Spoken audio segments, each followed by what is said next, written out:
For a while, Lofe was my favourite channel on YouTube.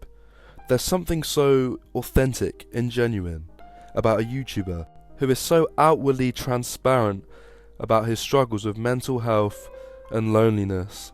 Something that me personally cannot relate to, but I'm sure millions of people who watch his videos can relate to. I vividly remember one of the first Lofe videos I ever watched was him in his car discussing failures, and he specifically mentioned the failure of his first merch drop. He was being so transparent, and that really hit hard to me. I was thinking, before that, YouTubers just couldn't fail, you know. I never saw them failing. You don't see KSI speaking about his failures, or the Sidemen, or PewDiePie, or Mr. Beast. But Lofe was talking about times where he has failed, and the fact that his merch only got one sale, and it really resonated with me. And I thought, this guy is so just transparent, and he's so, you know, like, he's so real and authentic to his audience. And that was one of the first Lofe videos I ever watched.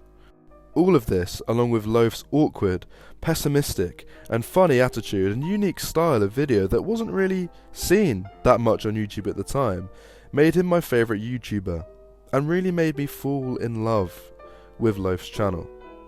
Lofe is a 22-year-old college graduate from the University of Minnesota, and the reason he picked up YouTube in the first place was because he admitted in a Q&A, and also his most recent video, the 1 million subscriber special that YouTube saved his life, that he wasn't really good at anything.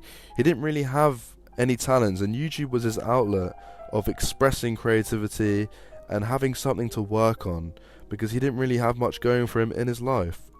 The problem I have with Lofe's channel is he doesn't seem authentic anymore.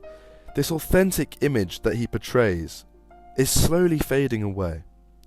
This slider wearing, pajama bottom wearing, you know, basic, funny, the guy next door, it's fading away very, very, very quickly, and I will go through reasons and points as to why it's fading. Don't get me wrong, every YouTuber is going to go through stages of growth, and Lofe is going through that right now. And, you know, it might be pretty normal for people to be overwhelmed by this growth, which is understood. It's probably happened to many other YouTubers as well. But with Lofe it's different, because of the image that he's portrayed and everything that's happened in the Lofe channel. My first point, and it's quite a big one, Goten, this guy that Lofe has on his videos, every video now, he is awful. He's a terrible addition to the channel. He isn't natural on camera, and I can't remember a time where he has made a single joke that is even remotely funny. He's terrible, and he's only there to compliment Lofe's, you know, awkward personality. He's a hype man, essentially. He is boring. Y'all have no respect. We weren't even trying to do. Stop filming me, bro. Hey. Notice how in that clip, a normal, witty human being would come up with something funny, knowing he's on camera to try and diffuse the situation. What does Goten do? Absolutely nothing. He becomes a little bitch and just watches and tries to diffuse the situation without any use of comedy. At least Lofe tries to say something and speak and use wit, but Goten is just boring. He isn't made for YouTube. Okay, he literally met Lofe in a bar. Like, he isn't made for this shit. Okay, so I think he is a rubbish addition to the channel. I think he needs to be gotten rid of. I don't think anyone would care if he went anyway. He's not likable at all. He's just some random guy. The next issue I have is, I think Lofe has been very, very cunty to the people he interacts with in the recent videos. I think that back in the day it was very raw, and Lofe was a very awkward human being. He did not know how to speak to people, and I think this really translated well on camera and was the reason why he gained a big following. But I genuinely think now that he's, you know, more and more natural with just speaking to random people, I think he can express more of a cunty side and can be a bit obnoxious at times as well. I think that is a big thing. You know, I don't think that it has the same innocence and charm that it once did. I think that it's now just, you know, very formulaic, and you know, again, just a little bit cunty. In Lofe's newest video, where he is on a date with the most shallow, unbelievably shallow girl from Too Hot to Handle, he, at the end of the video, he's on the LA pier and he's speaking to people. He's doing what Lofe does, but he's doing it in such a condescending, sort of rude way. It's a clear attempt at trying to impress this girl, and it didn't sit right with me. Go watch the video if you haven't seen it, but it really doesn't sit right with me, and I don't think it's how Lofe wanted to come across, but he did come across as a bit of a dickhead, and yeah, man. Now, my main point, and the point that I will harp on the most, is merch. Now, merch is something that every YouTuber makes, okay? Merch isn't a massive deal.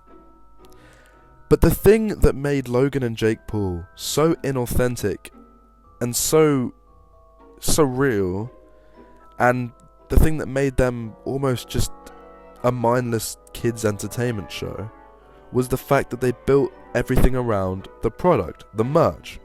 You know? If you can sell a product through video, do it. And Logan and Jake Paul made millions off of it. It's fine. Someone like Lofe, who isn't like that at all, and merch was just an inclusion, you know, he's focusing too much on the merch. Because when we get down to it, the merch is fucking terrible. The merch is outrageously terrible. The designs are so shit. You know, you could give any 5-year-old Photoshop and they could come up with better designs than that. It's terrible. And it's just unbelievably sad. He's put no effort into the merch whatsoever. And I get that he's trying to go with this, like, nonchalant, you know, oh, I'm Lofe, I don't need to make really good merch because my audience will buy it. I'm not into designer clothing.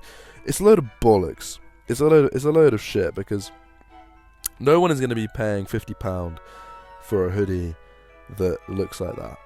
And the only people that are buying it are the people that, you know, Lofe is brainwashing, essentially. You know, the thing about Maverick merch was that it was recognisable, and it was good, and it was good quality, and they were good clothes, genuinely good clothes. Lofestore.com, the clothes are terrible. And, you know, Lofe even dedicated a whole segment of one of his newest videos to being in the warehouse. Sorry, Lofe, but no one gives a fuck. No one cares about your merch. It's terrible. It's so shit. Which is the reason why I made this video, because the merch it's so bad. It's terrible. You know, it isn't good. I really think Lofe needs to rethink this. And I don't think that anyone, you know, with a brain is going to want to buy it, because it's just really bad. You know, the general point I'm making is Lofe is slowly fading away, and he's becoming more inauthentic and more not relatable to his audience. And I really think he just needs to think about, you know, how he's coming across recently. I don't want him to fade into this YouTube bubble that everyone else fades into, because he does seem like a very genuine, down-to-earth guy, and I enjoy his content, and I don't want to see him become a douchey YouTuber.